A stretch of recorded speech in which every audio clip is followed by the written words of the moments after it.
안 입는 옷, 안 쓰는 물건들은 얼마를 주고 샀든 단돈 5,000원이라도 받고 팔면 남는 장사인 것 같죠? 사는 데 쓴 돈 자체는 이미 매몰 비용이니까요. 여기에 요즘 체감 경기 정말 춥죠. 내 월급 빼고 다 오르는 현실 속에 중고품의 경제성은 정말 빛을 발하고 있는 것 같아요. 저도 얼마 전에 중고차 한 대 구입을 했는데 아주 새차같이 잘 쓰고 있거든요. 이렇게 중고를 찾는 사람이 많다 보니 구글 플레이어에서 중고를 검색하면 엄청난 중고 앱이 나옵니다. 번개장터, 헬로마켓 같은 중고 거래하는 앱들이 많이 생겨났지만 뭐니 해도 중고로 제일 대박난 건 제일 먼저 시장을 선점한 중고나라입니다.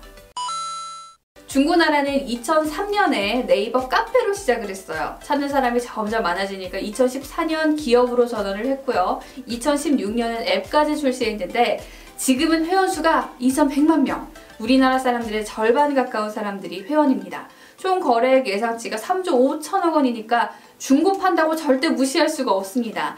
이걸 기반으로 재활용품, 방문수거 서비스, 공동구매 서비스, 중고차 거래 서비스까지 진출을 했어요. 작년이랑 올해 투자받은 금액만 300억이고요. 이렇게 엄청난 기업으로 성장을 한 중고나라지만 단점이 꽤 많습니다. 일단 제가 받은 느낌은 광고글이 너무 많다는 거, 그리고 뭔가 검증이 안 된 물건이 많아 보이고 복잡해 보인다는 거였는데요. 제일 큰 단점은 뭐니 해도 중고나라 사기당했습니다. 바로 중고나라 하면 뗄래야 뗄 수 없는 이 사기 사건입니다. 당장 육아하고 있는 제 친구도 중고나라에서 사기를 당했어요. 물건이 너무 저렴하길래 사겠다고 계좌로 돈을 보냈는데 판매자가 그 돈을 들고 잠적을 했다지 뭡니까? 통계도 뒷받침을 해주네요. 경찰청 사이버안전국 통계에 따르면요. 중고거래 인터넷 사기 건수는 2014년 56,600여 건에서 2018년 92,900여 건으로 급증했습니다. 물론 이거 막아보겠다고 2019년에 평화시장이라고 해서 중고나라가 선정한 판매자들에게만 판매 권한을 주는 서비스를 시작했고요.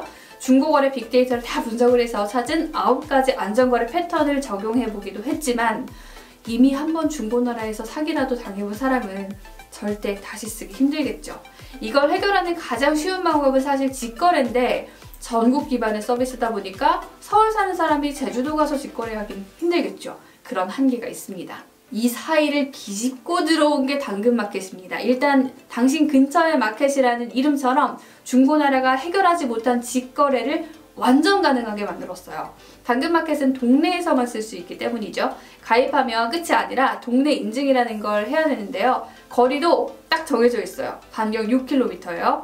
곧 여길 벗어나는 데서 파는 물건은 볼 수도 없고 볼 필요도 없는 겁니다. 결제도 현금으로 직접 보고해요. 근데 물건을 팔려고 올려놓으면 사기로 하신 분이 직접 저희 집 근처에 받으러 오시는 경우가 많고요. 그러다 보니까 택배비, 택배를 포장하는 수고비 이런 것도 안 듭니다. 솔직히 그냥 동네 이웃한테 파는 거니까 중고나라 이용할 때랑은 느낌이 사뭇 다르더라고요. 지금 아직 제가 좀 허접이지만 매너 온도가 36.6도인데 매너 온도는 칭찬, 후기, 비매너 평가 이런 거 종합해서 받는 일종의 점수인데 이거 믿고 다른 분들이 저를 더 많이 찾을 수 있는 거죠. 이게 별게 아닌데 왠지 하다 보면 점수 잘 받고 싶다니까요. 막 거래할 때 어머니 이러면서 괜히 소셜 표정을 짓게 되고요. 근데 이게 한두 번 사용하다 보면 중고 물품을 사고파야 하는 느낌이라기보다는 뭔가 큰 중고 쇼핑몰 같아요. 괜히 싼 거 있나? 막 이렇게 주기적으로 들어가게 되더라고요. 막상 또 좋은 건데 거래 완료되면 괜히 막 속상하고 물건 종류도 요즘은 좀 다양하더라고요. 뭐 육아용품이나 옷, 가전 같은 가족 단위 물건뿐만 아니라 일반적인 중고 거래 사이트에서는 성사되기 어려운 거 있죠? 큰 가구, 무료 나눔, 아파트 매물, 뭐 지역 농산물도 많이 올라와요. 그러다 보니까 쓸만한 게 없나 그냥 이렇게 쭉 내려다보게 되더라고요. 백화점 쇼핑하는 것처럼요. 어느 순간부터 반대로 뭐 팔 거 없나? 이런 생각이 드는 게 집에 안 쓰는 물건들도 막 찾아보게 되고요. 저 심지어 동네 친구 안 쓰는 프린터 사진도 대신 팔아준다고 찍어왔습니다. 일방적으로 사기만 하는 쇼핑몰이 아니라 내가 판매도 할 수 있는 뭔가 살아있는 쇼핑몰 느낌이랄까요? 자, 이렇게 편한 게 저만 그런 게 아닌 것 같아요. 회원수가 벌써 800만 명인데요. 단순히 다운로드 수나 이용자 수만 많은 게 아니라 사람들이 정말 여기서 시간을 많이 보내는 게 요즘 거래하다 보면 느껴집니다. 2019년 거래액 규모만 7천억 원에 이른다고 하는데요. 정말 주목할 만한 건 지금부터입니다. YG앱이 한국인이 가장 많이 사용하는 쇼핑 앱을 조사했어요. 중고 아니고 쇼핑이요. 2018년과 2019년 자료인데요. 일단 전 국민 기준 당근마켓이 많이 쓰는 쇼핑 앱 6위예요. 쿠팡 11번과 위메프, 지마켓, 티몬 같은 이런 잘 나가는 온라인 배송업체들과 경쟁하고 있다는 거예요.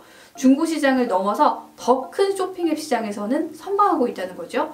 2018년과 2019년 자료를 비교해보니까 사용자 수가 거의 3배 가까이 늘었어요. 사용자 증가량도 당근마켓이 1위를 차지했죠. 5위 티몬과의 간격을 바싹 줄였어요. 세대별로는 30대, 50대가 많이 쓰고 있는데 50대 사용량이 2018년 대비 2019년에 급증을 했네요. 스마트폰을 부담 없이 이용할 수 있는 30대뿐만 아니라 50대도 많이 사용한다는 거죠. 여기서 경제bil가답게 경제가치에 대한 호기심이 생깁니다. 그래서 돈은 어떻게 버는데? 당근마켓은 말씀드렸듯이 정말 많은 분들이 사용하고 있고 저도 애용하는 앱이지만 사실 동네에 중고물품 팔 때 수수료가 없습니다. 근데 여기에 심지어 벤처캐피털인 알토스 벤처스, 구더터 캐피털, 소프트뱅크 벤처스, 카카오 벤처스 등등 정말 많은 VC들이 무려 480억을 투자했더라고요. 분명 이 사람들은 뭔가 있으니까 투자를 했을 텐데 과연 중고물품 거래만 보고 투자를 했을까요? 당연 아니죠. 말씀드렸듯 당근마켓은 이미 중고시장에서 벗어나서 일반 쇼핑몰과 어깨를 나란히 하는 저력을 보여주고 있습니다. 여기에 지역을 기반으로 한 커뮤니티 형성이라는 차별성의 점수를 많이 준 것 같아요. 최근 당근마켓의 새로 생긴 카테고리를 보면 힌트를 얻게 되는데요. 바로 우리 동네 서비스, 동네 홍보하는 카테고리예요. 이거 잘 생각해보면 이미 있던 시장이에요. 지역 광고 시장이요. 가끔 동네에서 버스 타보시면 허리 안 아프게 고쳐드리겠습니다. 뭐 이런 정형외과 광고나 동네 음식점 광고 딱 붙어 있잖아요. 이 서비스를 그대로 온라인으로 옮겨온 서비스인 겁니다. 동네 장사하는데 누가 TV에서 광고를 합니까? 동네 사람들이 봤으면 해서 사람들 많이 찾는 버스에 정류장에 광고 붙이는 거죠? 네, 그겁니다. 동네 업체들로부터의 광고 수익이요. 클래스, 인테리어, 카페, 네일업체, 중고차, 부동산, 농수산물, 구인구직까지 우리 동네에서 해야 더 편한 것들에 대한 정보를 당근마켓에선 다 얻을 수 있어요. 앱에서 이미 많은 시간을 보내고 있는 이용자들이 와, 우리 동네 근처에 네일샵에서 할인을 해준다네? 그럼 다른 데 갈 이유는 없는 거거든요. 당근마켓은 모아놓은 동네 사람들에게 플랫폼 제공해주고 광고비 벌어서 좋고 동네 가게들은 사람들 모아서 좋고 상부상조하는 거죠. 자, 이건 당장의 현실화된 비즈니스 모델이고 저도 잘 모르지만 당근마켓은 그냥 중고거래만 하는 앱이 아니라 쇼핑앱, 지역 커뮤니티 서비스로 점점 진화하지 않을까요?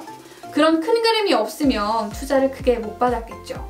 앞으로 동네 병원이나 음식점 광고들 뿐만 아니라 뭔가 동네 기반으로 이루어지는 많은 것들이 당근마켓으로 많이 옮겨올 것 같아요. 디지털 시대가 온 후 소비는 엄청난 속도로 변화했어요. 그런 시대 조류 속에 아마존은 온라인으로 세계 1등 기업이 됐고 그 뒤를 알리바바가 바짝 뒤쫓고 있죠. 우리나라에선 쿠팡과 네이버 쇼핑이 대표 주자고요.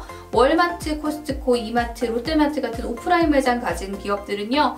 재정난과 구조조정으로 허덕이고 있어요. 아, 이제 오프라인에는 답이 없구나. 모두가 온라인과 모바일에 집중하고 있는 이때!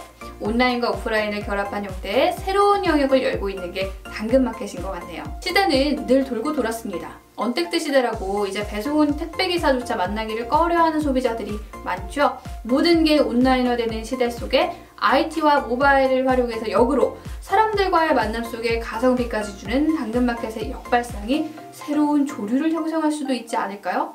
어쩌면 우리도 모두가 한다는 이유로 무작정 한 방향만 바라보고 있는 건 아닌지, 그래서 새로운 기회를 놓치고 있는 건 아닌지 모르겠습니다. 여러분은 당근마켓 써보셨나요? 여러분의 다양한 의견이 그립습니다. 댓글 많이 남겨주세요. 저는 다음 시간에 더 인사이트 있는 정보로 인사드리겠습니다. 안녕!